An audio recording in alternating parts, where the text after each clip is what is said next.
there, thank you for joining me on the program this week. I'm Gloria Umezuki. Religious tourism has always been one of the major aspects of life Nigerians embrace and participate in. As a matter of fact, it is one area in Nigeria that everyone, either Christians or Muslims, look forward to participate in. I spoke to the Executive Secretary of the Nigerian Christian Pilgrims Commission, Reverend Tor Uja, on the efforts to make the exercise truly transformational for nation building. But coming up next, the 2016 Christian Pilgrimage Exercise will be flagged off on November 17 in Yola, Adamawa State. Take a listen. This is a ceremony to sign the Air Charter Agreement for the 2016 Christian Pilgrimage. This is one of the activities to mark the commencement of the holy exercise. The Commission is entering into the agreement with two firms who were selected because of their promise to provide comfort for Nigerian pilgrims. Don't take anybody for granted. In the area of entertainment, on board, food, respect, which the Executive Secretary emphasized, is very, very important.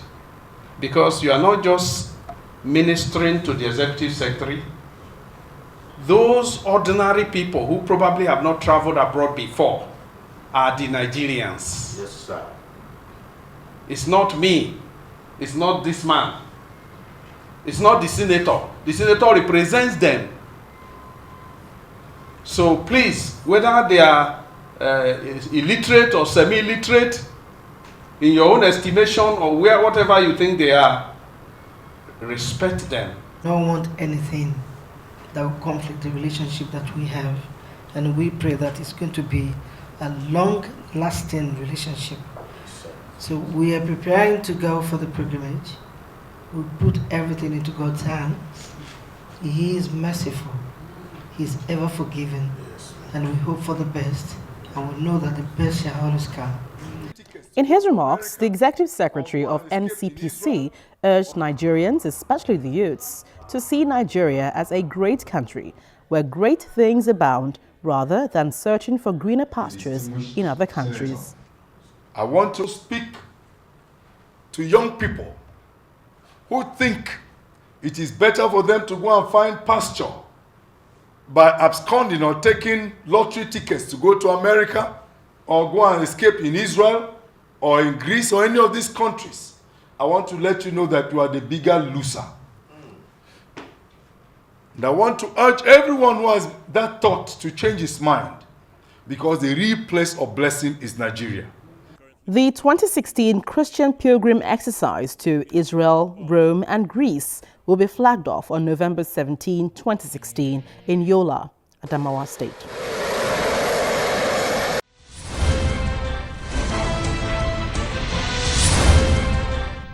I had a conversation with Reverend Tor Uja, who talked about efforts to focus the pilgrimage towards nation building.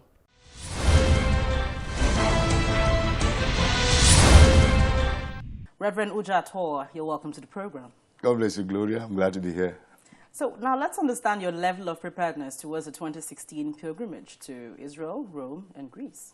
Well, we've fixed the flag-off date for 17th of November. It was supposed to be earlier, but because Israel was having a long holiday throughout October, they couldn't process our visas on time. But we fixed the date now for 17th of November. We've done the screenings of the potential pilgrims in almost all the states. We've set up the relevant committees. We signed the contract with the relevant airlines that are going to fly the pilgrims. How many airlines? 3 technically. The agreement 2, but last year we had a contract with one airline, which contract was not really perfected. So we're including them in the operation this year also. So we're going to use 3 airlines in all. And we're hoping that we start on 17th and we'll end it before or about Christmas. You planned to overhaul the exercise. I mean, you made mention of that. How are you going to go about it? Well, we are going to overhaul it in stages. We've actually started. One of the first things we did is to begin the overhaul of the spiritual dimension of it. And I've been to Israel, and we have rearranged many of the sites, because we discovered when I went that many of the sites they take our people to have no biblical relevance, they have no spiritual significance, and they have no... What sites are these? There are some sites that I wouldn't like to mention on television. They are not sites that have anything to do with the Bible at all. And neither do they have any geographical thing. They are sites of many religions, different kinds of things. I think for a long time, the tour guides took us to be tourists. So they took us to what they consider to be tourist sites. And I'm telling them, no, pilgrimage is a spiritual exercise. It's a biblical Christian exercise. So it must focus on spiritual things, derive its benefits, enable people to know Christ more, and give them capacity for greater application of Christian values in their lives. So we have begun with the restructuring of the spiritual, changing the sites, rearranging even the biblical applications of all the sites, and then changing even the tour guides. When we go on pilgrimage, all the ground handlers allocate people who follow us to the sites, who try to explain what happened. They try to explain from the Bible. Now, many of them are not Christians. So they explain it from a very weak perspective. So we insisted, first of all the tour guys must be Christians. And secondly, they will operate with our own selected men who know the Bible, perhaps even a bit better than them. Yes, they know the geography more, but we know the Bible also more. So we want to work in partnership with them so that people who go